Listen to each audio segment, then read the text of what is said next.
মোদি প্রথম বৈঠকে শেখ হাসিনাকে ফেরানোর বিষয়ে আলোচনা, গঠনমূলক ও ফলপ্রসূ আখ্যা প্রেস সচিবের। বাংলাদেশের সঙ্গে ইতিবাচক সম্পর্ক চায় ভারত। ইউনূস মোদি বৈঠকে আশার আলো দেখছে বিএনপি। শুধু শেখ হাসিনা নয়, স্বৈরাচারীর দোসরদেরও ফেরত দেওয়ার দাবি। প্রতিবেশী দেশের সঙ্গে অসম সব চুক্তি বাতিলের আহ্বান। এবং প্রথম ধাপে প্রত্যাবাসনে 1,80,000 রোহিঙ্গাকে যোগ্য হিসেবে চিহ্নিত করল মিয়ানমার। প্রক্রিয়াধীন আরও 70,000, জানালেন প্রধান উপদেষ্টার হাই রিপ্রেজেন্টেটিভ।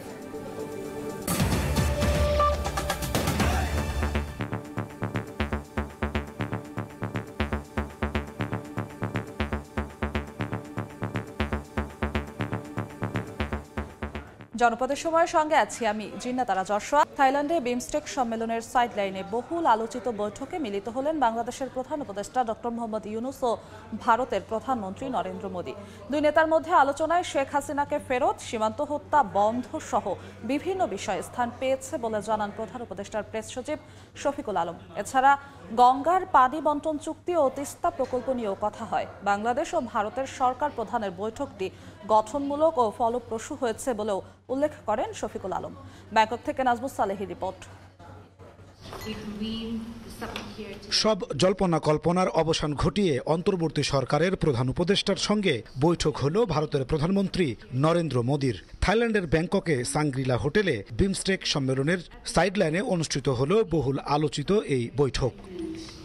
বৈঠক শেষে সাংবাদিকদের সঙ্গে কথা বলেন প্রধান উপদেষ্টার প্রেস সচিব শফিকুল আলম। জানান, বৈঠকে পারস্পরিক স্বার্থ সংশ্লিষ্ট সব ইস্যু নিয়ে আলোচনা হয়েছে। কথা হয়েছে শেখ হাসিনাকে ফিরিয়ে আনার ব্যাপারেও। ভারতে বসে পতিত স্বৈরাচারীর উস্কানিমূলক বক্তব্য নিয়েও কথা হয়েছে তাদের মাঝে। স্বার্থ সংশ্লিষ্ট যতগুলো বিষয় ছিল সবগুলো বিষয়ই আমাদের চিফ অ্যাডভাইজার মহোদয় সেই মিটিংয়ে বলেছেন। যেমন শেখ হাসিনার প্রত্যর্পণ বিষয়ে কথা হয়েছে। শেখ হাসিনা যে ওইখানে বসে অনেক ধরনের ইনসেন্ডিয়ারি কমেন্ট করছেন, সেগুলো বিষয়ে কথা হচ্ছে। শফিকুল আলম বলেন, দুই নেতার বৈঠকে তিস্তা ও গঙ্গার পানি বন্টন চুক্তি নিয়ে আলোচনা হয়েছে। কথা হয়েছে সীমান্তে হত্যা বন্ধ নিয়েও। বর্ডার কিলিং নিয়ে কথা হয়েছে। আমাদের দুই দেশের মধ্যে যে গাঞ্জেস ওয়াটার ট্রিটিটা আপনি জানেন যে নতুন করে এটার এক্সপায়ার হয়েছে, নতুন করে ট্রিটিটা হওয়ার আবার কথা হচ্ছে, এবং তিস্তা ওয়াটার, এগুলো সবগুলো নিয়েই কথাবার্তা হয়েছে। বৈঠকটিকে ফলপ্রসূ ও গঠনমূলক বলে মন্তব্য করেন প্রেস সেক্রেটারি। বিমস্টেক সম্মেলনের সাইডলাইনে ডক্টর মোহাম্মদ ইউনূস আর ভারতের প্রধানমন্ত্রী নরেন্দ্র মোদির যে দ্বিপক্ষীয় বৈঠক অনুষ্ঠিত হলো, তাতে দুদেশের সম্পর্ক কিছুটা হলেও স্বাভাবিক গতিতে ফিরবে বলে মনে করছেন বিশেষজ্ঞরা। নাজমুস সালেহী, সময় সংবাদ, ব্যাংকক, থাইল্যান্ড। প্রধান উপদেষ্টা ডক্টর মোহাম্মদ ইউনূসের সঙ্গে ভারতের প্রধানমন্ত্রী নরেন্দ্র মোদির বৈঠকে আশার আলো দেখছে বিএনপি। বৈঠকের ফলে ভারত বাংলাদেশের মধ্যকার সম্পর্কের তিক্ততা কমবে বলে মনে করেন বিএনপি মহাসচিব মির্জা ফখরুল ইসলাম আলমগীর। সন্ধ্যায় গুলশানে বিএনপি চেয়ারপারসনের কার্যালয়ে সাংবাদিকদের প্রশ্নের জবাবে কথা বলেন বিএনপি মহাসচিব। ডক্টর ইউনূস এবং ভারতের প্রধানমন্ত্রী আপনার মোদি সাহেবের বৈঠকটা, এটা আমাদের সামনে একটা আশার একটা আলো তৈরি করছে যে ভারত এবং বাংলাদেশের সম্পর্কের মধ্যে যে একটা বিটারনেস তৈরি হয়েছিল, সেই বিটারনেসটা তৈরি যেন আর বেশি না সামনে যায়, অথবা এটা আপনার যেন কমে আসে, সেখানকার কিছু নতুন সম্ভাবনা সৃষ্টি হয়েছে। এটা নিঃসন্দেহে বাংলাদেশের মানুষকে এবং ভারতের মানুষকে, দুই দেশের মানুষকেই এটা উপকার করবে। প্রথম ধাপে প্রত্যাবাসনের জন্য 1,80,000 রোহিঙ্গাকে যোগ্য হিসেবে চিহ্নিত করল মিয়ানমার। চূড়ান্ত যাচাই বাছাইয়ের জন্য প্রক্রিয়াধীন আরও 70,000 রোহিঙ্গা। শুক্রবার বিমস্টেক সম্মেলনের সাইডলাইন বৈঠকে প্রধান উপদেষ্টার হাই রিপ্রেজেন্টেটিভ ডক্টর খলিলুর রহমানকে ফেরত নেয়ার বিষয়টি জানিয়েছেন মিয়ানমারের উপপ্রধানমন্ত্রী এবং পররাষ্ট্রমন্ত্রী উথান শিউ। মিয়ানমারের প্রতিনিধি দল জানায়, মূল তালিকায় থাকা বাকি 5.5 লাখ রোহিঙ্গার যাচাই বাছাই দ্রুত সম্পন্ন করা হবে।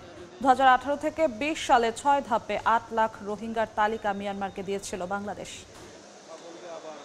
এর সঙ্গে ঈদ উদযাপন শেষে কর্মস্থল ঢাকায় ফিরছে মানুষ। এতে সারা দেশের সড়ক, নৌ ও রেলপথে চাপ বেড়েছে যাত্রীদের। সকাল থেকে যাত্রীরা বাস কাউন্টারগুলোতে ভিড় করেন। বেলা বাড়ার সঙ্গে সঙ্গে বাড়ে যাত্রী চাপ। এদিকে রেলপথে আরামদায়কভাবে রাজধানীতে ফিরতে স্টেশনগুলোতে দেখা যায় ভিড়। সার্ভার জটিলতায় অনলাইনের টিকিট বিক্রি বন্ধ থাকায় ভোগান্তিতে পড়তে হয় যাত্রীদের। এছাড়া লঞ্চ ঘাটগুলোতে ভোলা, বরিশাল সহ দক্ষিণাঞ্চল ফেরত মানুষের ভিড় দেখা যায়।